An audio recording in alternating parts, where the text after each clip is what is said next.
The CBS Radio Mystery Theater presents...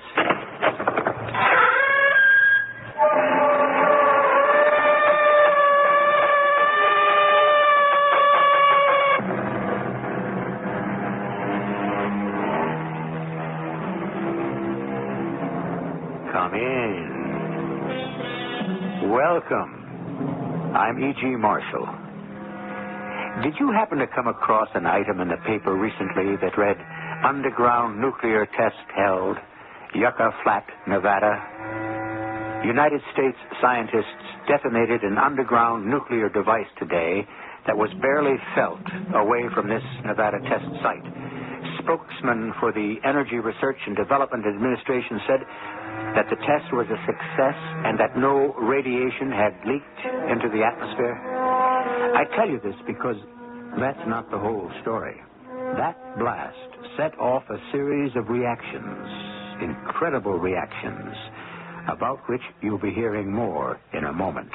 Richard, don't tell me you've actually found what you and I were looking for years ago. I have, Mac, in the flesh. I've actually seen it. Good Lord. It's a real breakthrough, Mac. You know, if it hadn't been for you got me started in the anthropology game in the first place. Well, it's unbelievable. You know, this is going to turn man's history upside down.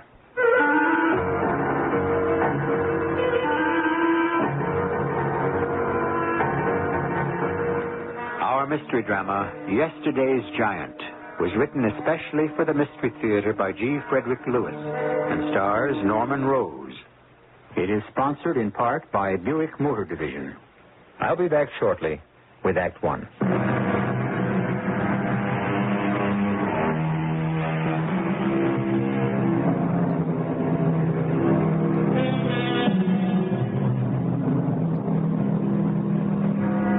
According to the papers, the underground nuclear experiment was a success. Of course, they had to say that. If the truth were known, the hue and cry from every American might have been such that... But I get ahead of myself. What really happened will be told us by James McLean, who knows the story better than anyone on Earth alive today.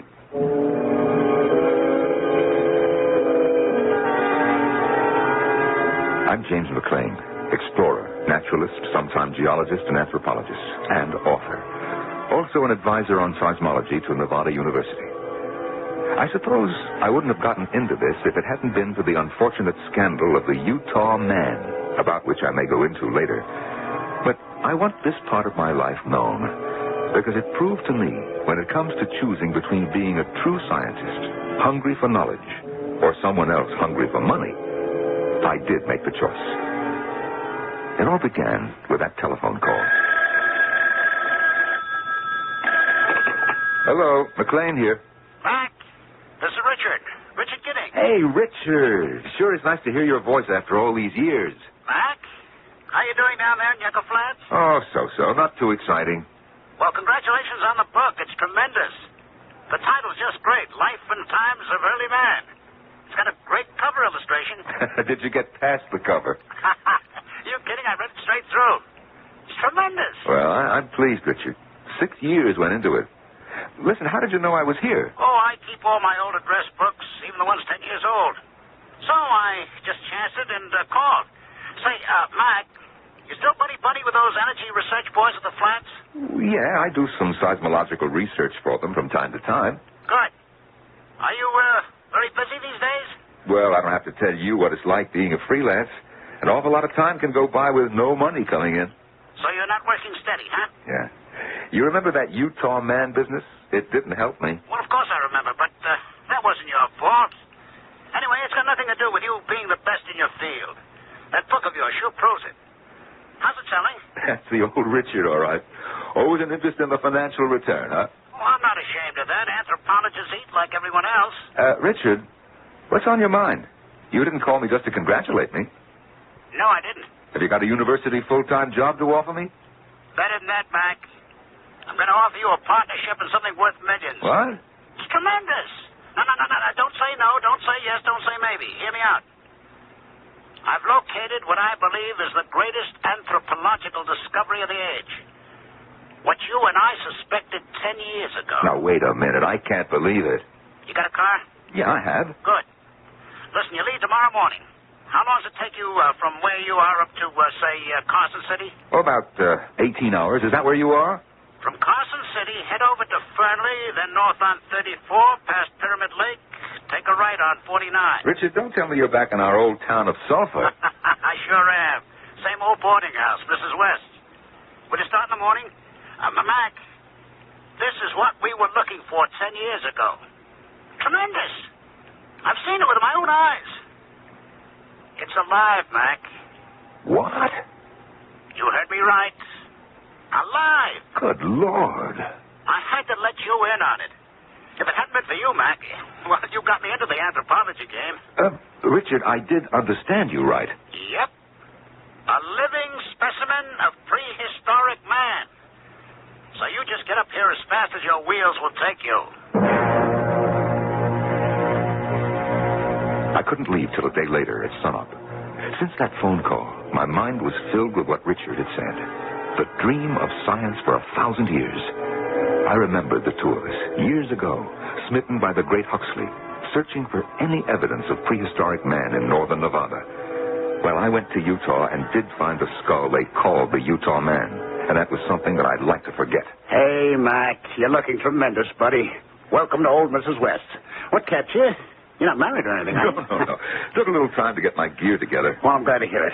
That means you plan on staying. Richard, tell me about it.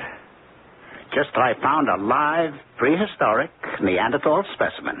And not only the male, but its mate. And 2 offspring. Good Lord. I'd say he was of a mixed type. Part Neanderthal, part modern. Well, you saw him walking? He walked right into my tent with his mate. It was later I saw the offspring. He walks erect, and I don't have to tell you, if he's a Neanderthal, he's every bit as intelligent as you or I. A good deal more, I'd say, to have survived. This family, I think, must have lived in the caves on the far side of the Jackson Mountains. There's 100,000 acres up there that's never been explored. Any idea why they came to you? Oh, very good idea. And that's why I need you. Last month, your ERDA people down in the flats set off a nuclear underground test. My guess is the shock waves ran along for 300 miles in the substrata and jolted those caves. And these guys probably came out to see what was going on. Yeah. Well, where are they now? Last Monday, they disappeared. Not a sign, not a trace of them anywhere. I searched as much as I could above Massacre Lake. Vanished. All right. Now, what do you want me to do? Find out when the next nuclear test is going to be held. When we know, we go up to where I was last time, make camp, and wait. You know, I might be able to get that information. Remember Arthur Fairchild? Yeah? He gave up geology, joined the Army. Now he's an important wheel at Yucca Flats. Oh, sure, I remember Arthur, but... Now, look, don't say a word about what I told you. Don't worry, I'm not talking. I've gone out on an anthropological limb before. I'm not making that mistake again.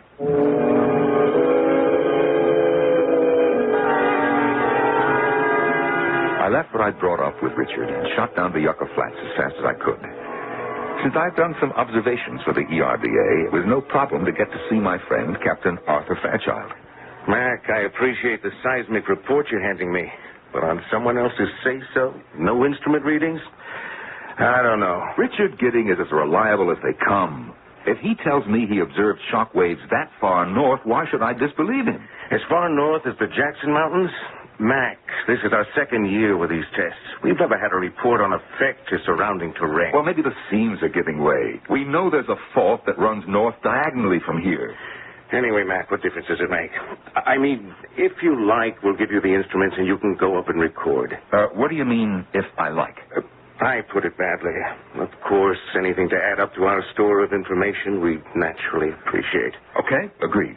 Now, when is your next explosion planned? Mac, you know I can't give out that information. Oh, come on now, Arthur. What am I going to do, sell it to the Russians? That's high-priority, top-secret stuff. Yeah. So you want me to go up there with all the measuring gear, and I'm just going to sit around with geophones on my head week in, week out, waiting, huh? I'll have to clear giving out that information. Besides, I don't think you could get set up there in time anyway. Well, you'll grant me it's damned important. Certainly. If there are weaknesses that run along, say, a fault for hundreds of miles, sure we ought to know about it. I wish I had verification before next Tuesday. Huh? Oh, next Tuesday. That's the date, then, huh? I never said that. No, I know you didn't, Arthur, and I appreciate it. But if I just happen to be 300 miles north of here on Tuesday, and energy research lets loose another test blast, and I just happen to record the seismic reactions, well, it'd be criminal if I didn't let you have the results. I wouldn't say you are devious, James McLean, but you sure know how to get what you go after. Arthur, you make me ashamed. And after all, the way you went to bat for me on that Utah man business, I don't know why I was hesitant in trusting you. There are P and S waves, and I'll record them. But there's more to it. Giddings thinks that he's discovered some very primitive ape man, or perhaps even primitive type Homo sapiens. Oh. How complete are the remains? Arthur, listen to me. Not fossils. Alive. Now, it seems that your last test caused quite a tremor up there, and these creatures came up. So that's the truth. Why I had to know when your next blast was due. I felt better about taking Arthur into my confidence, and I was sure that Richard would understand. Arthur was one of the few people who was all for me, and he realized if I made any verified anthropological discovery now, it would help me get back some of my professional status. I pushed the car to the floorboards, made it back to Sulphur in record time. Next Tuesday, huh? Well, that's better than I could have hoped for. Where do we make camp? I'll show you. There's one thing I haven't told you, Mac, and I've been sort of hesitant until I was sure that you were all the way gung-ho on this. Of course I am. I don't have any reservations. I'm not quite sure when you say that this discovery would be worth millions. What I haven't told you, Mac, is that this Neanderthal head sits on top of a 9-foot giant. Oh. Your Neanderthal is 9 feet high? A living Gigantopithecus? On the hoof. He squatted on the floor of my number 12 space tent right under the awning. All 700 pounds of him. His wife, alongside. She probably weighed close to 500. That's incredible. Then Weidenreich and von Königswald were right.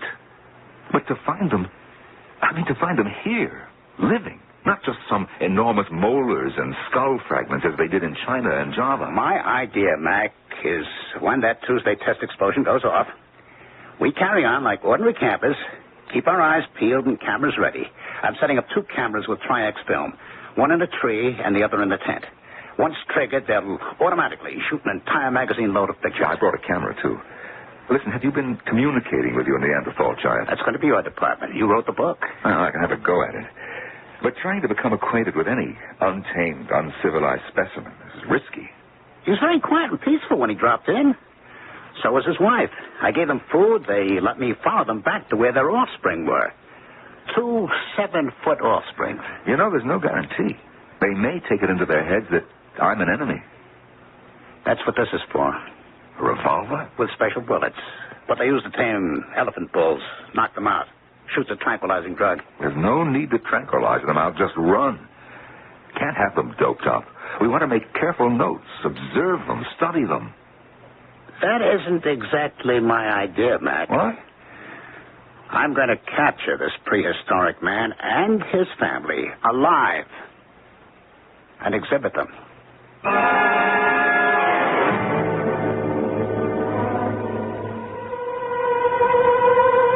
James McLean is shocked beyond measure at what he considers a betrayal of everything science stands for. What can he do now? If he leaves now, he may miss the discovery of a lifetime. If he goes along with exploiting a rare living relic of prehistoric days, he'll be through as a scientist. I shall return shortly with Act 2.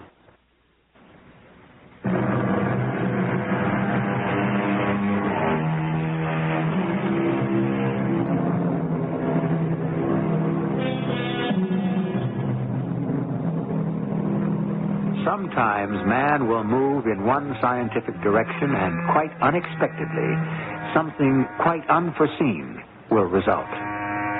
Call it a fluke of fate, but certainly the nuclear energy test in southern Nevada, triggering the discovery of an extinct species of man, is proof the unpredictable can happen.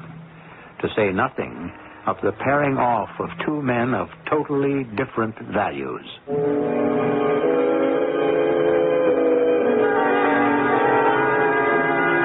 I thought Richard's idea of capturing the Gigantopithecus was such a far-fetched and flamboyant gesture, I dismissed it. By Tuesday, we had made camp. I'd set up my recording gear, and we waited all day for the blast to go off 300 miles south. Beyond where our tent was pitched loomed the jagged mountain cliffs. Far up, out of sight, were rock shelters, caves of limestone and bear caves. In one of these, we hoped, lived our Neanderthal family of giants. What time is it? 7:10. Oh, boy. It's like waiting for the end of the world, isn't it, Mac? Yeah, more like the beginning of the world, Richard, if we see them. Mac, it's one thing to write a book on the social behavior of primitive man like you did, but it's quite another to see it in action. You're going to have material for a real on-the-spot prize winner this time. Who knows, maybe a Nobel Prize. Well, I don't expect to get more than one visit or two with this creature. Books are written out of a lifetime of study. Mac, you heard what I said before. You'll have a lifetime of study right in the cage with him if you want. I hope you're joking. I am not. Here's a chance to have my cake and eat it. It's tremendous. I wouldn't stand for being mocked like you were over that Utah man business. Somebody planted that skull in your digs. You know it. Well, it's all past and done with now. I'm talking about the purpose of this expedition. Richard, why did you want me? Because, old friend, I may flush him out of his hole.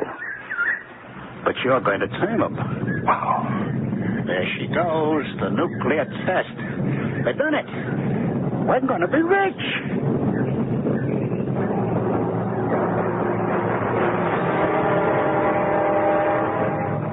There, holding my flashlight on the seismograph, recording the primary and secondary waves.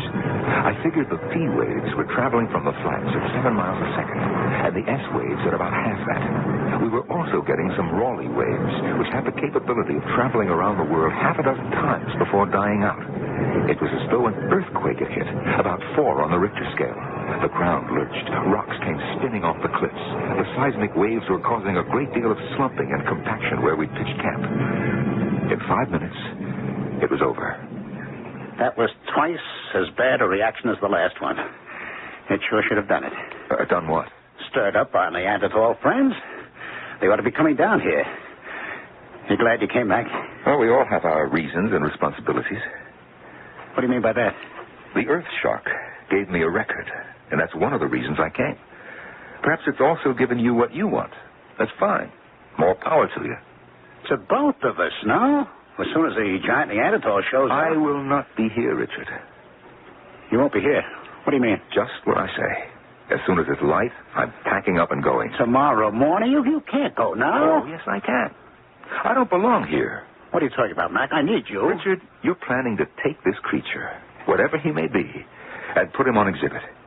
You don't care if it's a primitive man or a giant gorilla so long as it's marketable. Now, what are you talking about? Of course I care. And the pity of it is, if indeed you've made this unheard-of discovery, and it is the Gigantopithecus, Richard, it's a prize of the world. The possibilities What did I tell you? But it needs to be observed carefully, examined by scientists in its native habitat, cared for, and above all, respected.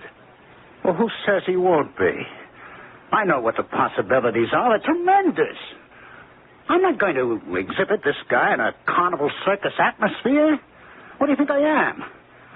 I've got big plans, buddy. I'm going to have an entire building constructed for it and its family. Once it's captured, I'll be in touch with every state in the Union. See who'll make the best offer. This can be a one-of-a-kind attraction. Tremendous.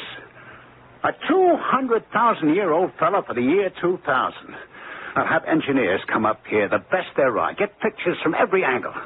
I want to duplicate the exact habitat, the actual caves this giant's family lives in. Get experts on feeding, running a sound system so that to his ears, it'll be like he never left home. I've given a lot of thought to this, Mac. Now, of course, I respect the animal. What do you think? But for money, not for science. For both, you square egghead. Why are they mutually exclusive, huh? Now, all I'm saying is, for the trouble I'm taking to preserve this thing and make him and his wife and kids happy, charge a little admission. What's so terrible about that? Perhaps to you it isn't. But to me, Richard, that is not how a scientist goes about his work. It's not first to make a buck, And second, to add to the world's knowledge. Mac, I can't do this without you. You're the expert on communicating with primates. Well, I'll get you another man. When? I need him now. As soon as I get back home, Richard. Are you serious about this? Check me out in the morning? I was never more serious about anything in my life.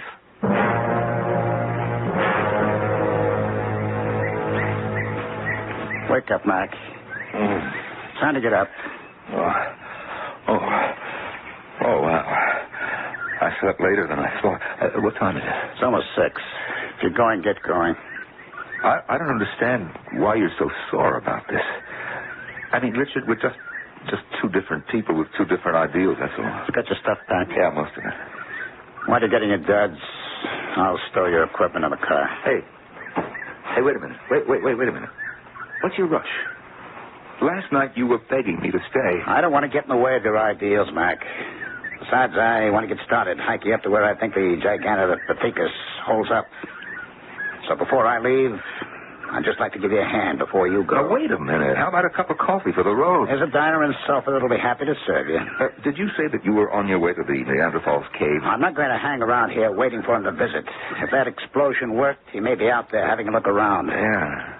You know, Richard, I'm not in that much of a rush. Why don't I go up there with you? I can start back later. You sure won't inconvenience you? I don't want you to change your plans on account of me. Richard, you sure are in a funny mood this morning. Well, not half as amusing as you are, old boy.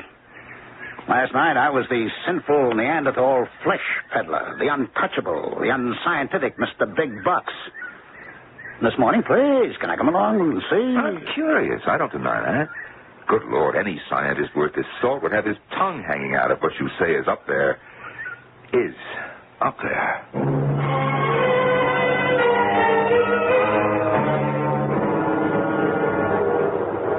You see that straight wall of granite? Yeah.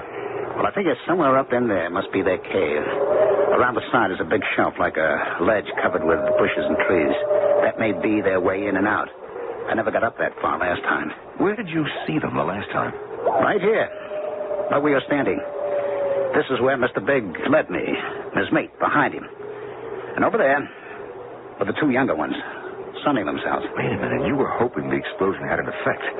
I can see fissures in that cliff from here. I'll have a go at the climb then.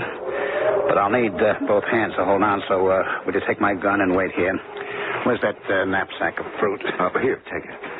Now, listen, are you sure that you want to climb up there alone? Well, I think it's smarter that you wait here. I mean, in case of trouble. In case of anything. To come up here is my decision and my party. And I've got enough bananas and apples and dates in this bag for quite a wingding. All right, here goes.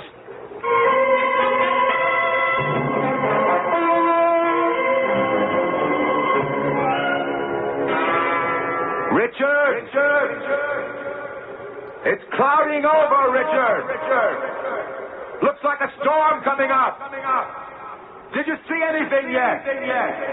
I'm almost at the top now! Richard! What in heaven's name is that? I think it's him! Tremendous! My old friend! The Jolly Green Giant! I'm coming up after you, Richard! Richard, can you hear me? Richard, say something!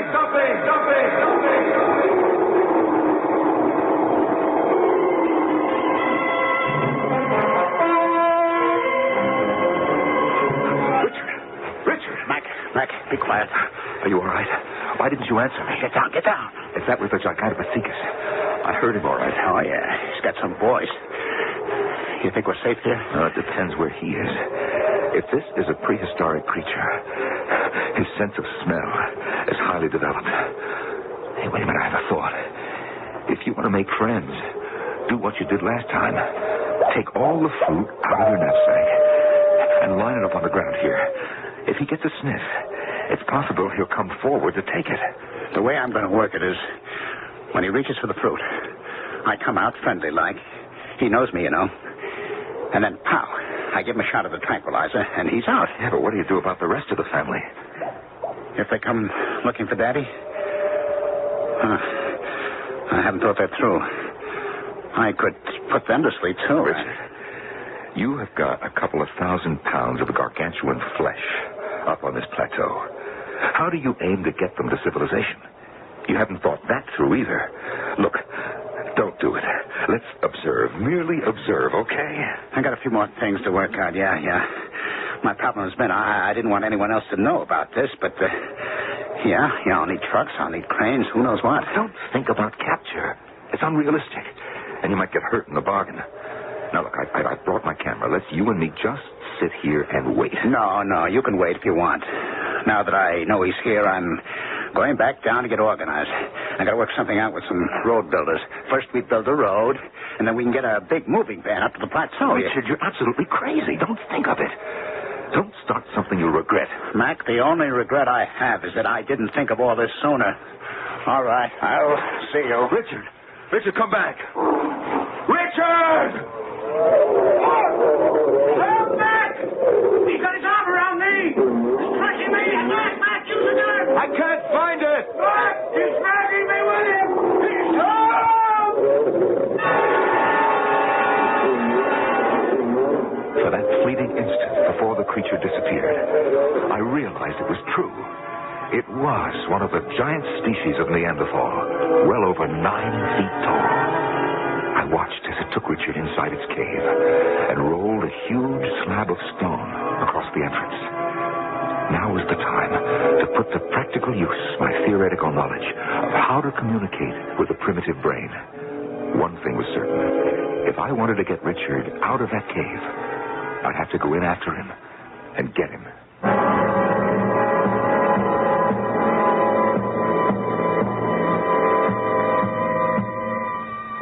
So James McLean is faced with the problem of spanning hundreds of thousands of years, dealing with a member of the human race who has been able to remain on Earth centuries after he was supposed to have disappeared. And were there more giant Neanderthals up in those Nevada mountains? If so, how many? I shall be back shortly with Act 3.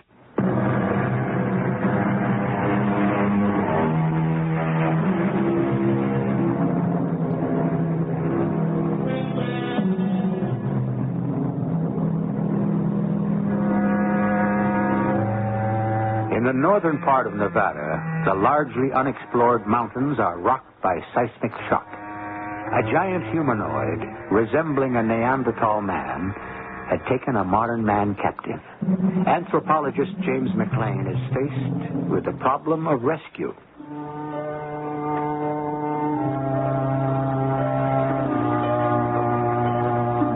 The irony of it all was, Richard, who thought he would capture the giant alive, was himself captured. I needed help. The only person I could entrust with the secret, and who would get us maximum help in minimum time, was Arthur Fairchild. I put in a long-distance call from the nearest town. Incredible what you tell me, Mac. Arthur, we've got to get Richard out of that cave if he's still alive. Heard anything? Seen anything? No, not since yesterday. This morning I climbed up there before phoning you. The cave is still blocked off. I better come up with some army sharpshooters. No other way. Or blast them out with dynamite. Sharpshooters? Dynamite? Arthur! Listen, there's got to be a way to do this without killing anybody. Look, can you come up yourself, alone, and say, will you bring a couple of bushels of apples and as many bunches of bananas as you can lay your hands on? Let me get this straight. You want me, apples and bananas, but no guns, is that it? Please, Arthur, use your head. There's got to be a solution that keeps everyone alive, and we've got to find it. I had a frightful nightmare last night. I lived it again. The entire episode of finding that skull in Utah, staking my reputation that it was a Cro-Magnon fossil, only to find out I'd been hoodwinked by someone. Thank heaven I woke up before the dream got to that awful meeting of the National Academy, being accused of trying to get rich and famous at the expense of science. The disgrace of it. Oh, I woke up in a cold sweat. Arthur! They had no trouble finding you at all. You must have driven all night. And why not? You want some coffee, some breakfast? No, I've been nibbling on bananas all the way up. Let's get started. Where to, Mac? Well, did you figure out what we could do? The answer's here in the back of my car. You came alone, I hope. Do you see a troop of cavalry coming up the pass? course I came alone. What about Gidding? He's still in there? As far as I know. The poop is this. I talked to our engineer boys, and they advised, drill a hole and smoke them out. So I brought up all the equipment. Smoke? Look, I don't want them choked to death. It's a new kind of smoke bomb. It has just the reverse effect. It impels those who breathe it to violent action. Oh, I get you, sure. My feeling was, if this giant man or animal is strong enough to move a boulder to close the cave, with a little encouragement, maybe we can get him to open it. I know you said don't, but I also brought along 2 rifles, just in case. Arthur and I lugged the equipment up to the plateau. Generator, 5-gallon cans of gas, lights, a drill the size of a jackhammer. We had to make 3 trips. It was getting dark by the time we had everything connected and the generator ready to go. Give the starting rope a long, hard pull, Mac. The way you start an outboard motor, lawnmower, so we can get some juice. I plugged in the searchlight facing the rock so we can see what we're doing. Okay, here goes. Great. Lights, camera, action. I'm going to try for a hole near the bottom. You get tired, I'll take over. Hold it! Lord, what a racket it makes. Is that what it sounds like? Well, we can't wait for applause. Hold on, sir. I'm trying to figure this. This primitive fellow may react violently if he thinks he's being attacked. Otherwise, he's really a peace-loving jet. In 2 minutes, I ought to be able to drill through this boulder and shove in the smoke bomb. 2 minutes. I'm worried about what he may do to Richard. Richard Gidding? Richard Gidding! Can you hear me? Hello? I can hear you. Thank God he's alive. Richard! We're coming in for you.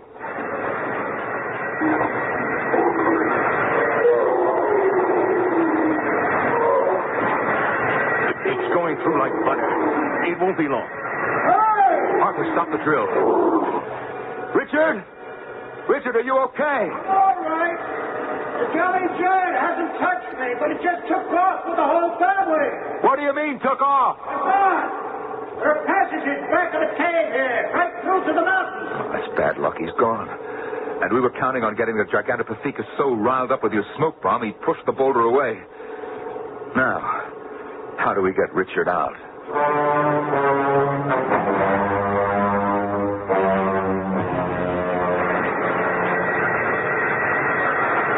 Very neat, Arthur. Very neat indeed. You made a very good circle of holes. Okay, my turn. Don't you want the drill? What do you think you're doing with those rocks? I thought I'd try to crack the boulder between the holes you made. Now, stand aside.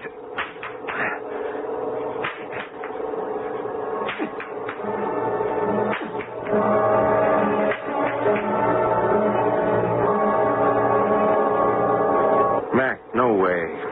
It's getting daylight. I'm rested now. Going to start up the drill. How's it going? We're going to do some more drilling. Hey, Mac, listen, don't start up yet. I think I hear the old man coming back. Richard, now listen, don't panic. I tell you what I'm going to do. I'm going to shove some bananas through some of the holes that Arthur drilled. I'm not hungry. No, I'm hoping to appeal to the big man. Richard, duck into some corner and make yourself scarce. Okay, Mac. He's coming. I can hear him very plainly now.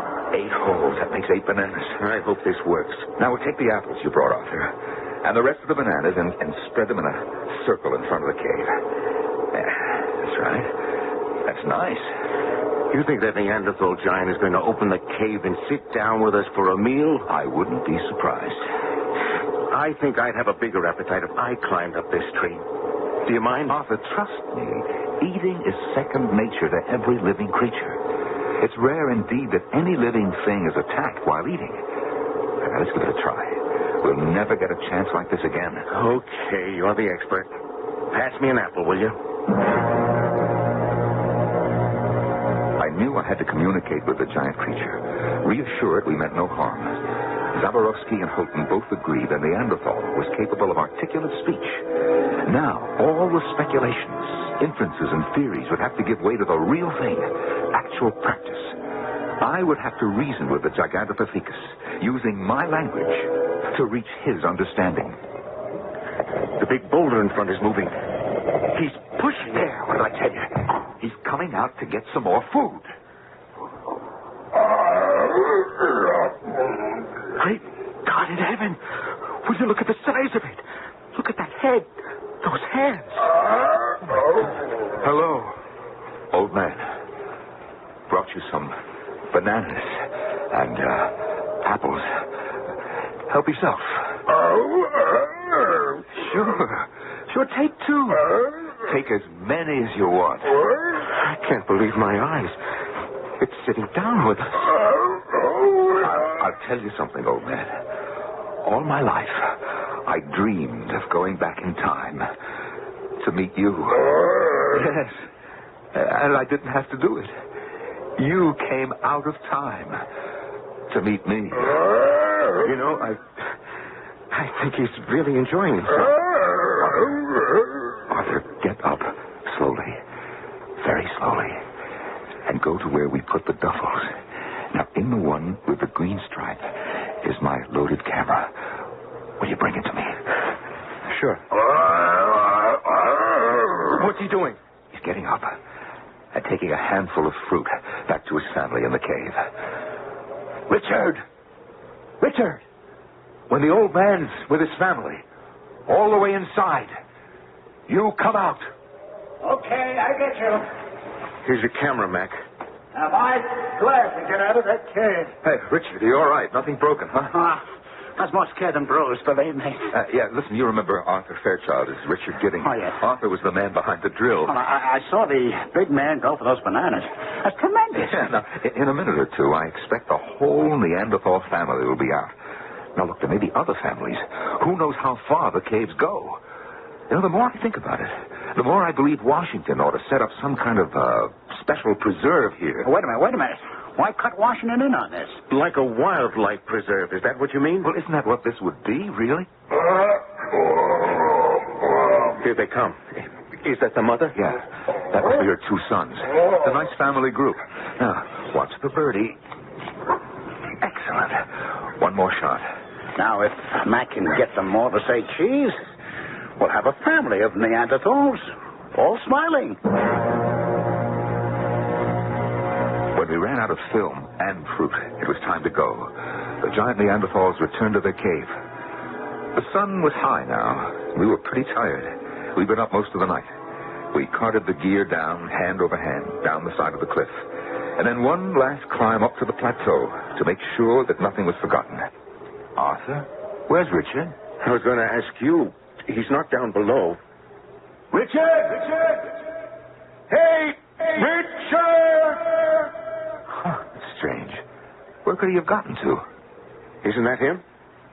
Coming out of the cave? Oh, yeah. Wait a minute. What's he got in his arms? Hi, folks. Meet baby Neanderthal. Richard, you crazy. You can't steal their baby. They'll kill you. They'll have to catch me first. I'm going to put it in my knapsack and carry it over my shoulder all the way back. You put that baby back where you got it. Do you hear me? They're not going to miss him, Arthur. Here, hold the kid while I strap on my knapsack. You're mad. Absolutely mad. Now, look, you put it back, Richard, or I will not be responsible. The whole family's out foraging or something, so I went into the cave and helped myself. This kid is worth a fortune. You know, I said, give it to me. I'm ready for it. I'll give it to you. Oh. Phew. What a wallop. He went down like a stone. He sure wasn't ready for that. We put the Neanderthal baby into the cave and went back to camp. Most of the rest of the day, we tossed around the idea of a national preserve. Would Washington guard the area with access only to bona fide scientists and researchers? Richard was very quiet and hardly said a word to us all day, all evening. The next morning, he was gone. We walked clean back to the cliff and not a sign of him. He's some character. Well, he could have gotten lost. Good Lord. Look up there. Pass the boulder. Let's go. He fell over there. Which way now? Keep going. Just around these trees. There he is. Richard! Oh, wow. He's dead. That's a broken neck, all right. Falling all that distance. He was up on the plateau. What was he doing up there?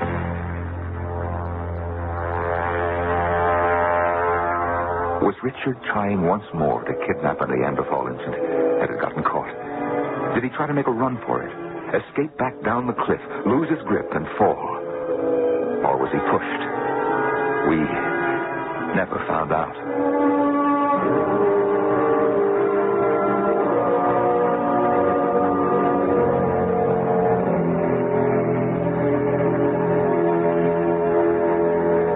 More than anything else, Richard's stubbornness and tragic end convinced Mac and Arthur of the hopelessness of their cause.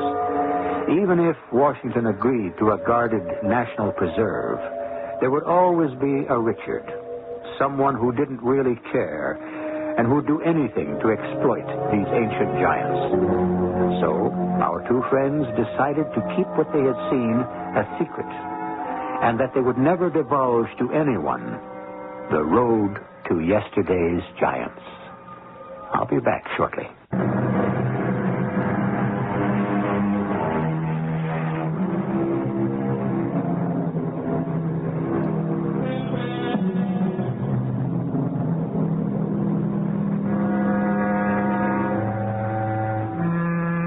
As some historians and anthropologists believe, the Neanderthals, that intelligent species who inhabited the Earth thousands of years before we did not all disappear, then this story could be true. And as for Arthur and Mac, every time an experimental blast was touched off, Arthur would wonder how the old man and his family were taking it up there on that hidden plateau. James Mac McLean, he's writing another book, actually revising his old one, The Life and Times of Early Man. Only this edition will contain some extraordinary photographs. Our cast included Norman Rose, Ralph Bell, and Howard Ross. The entire production was under the direction of Hyman Brown. And now, a preview of our next tale. There is some kind of nuclear activity going on up here, and it isn't on our side. I'm going to find out who's responsible for Wynn's death.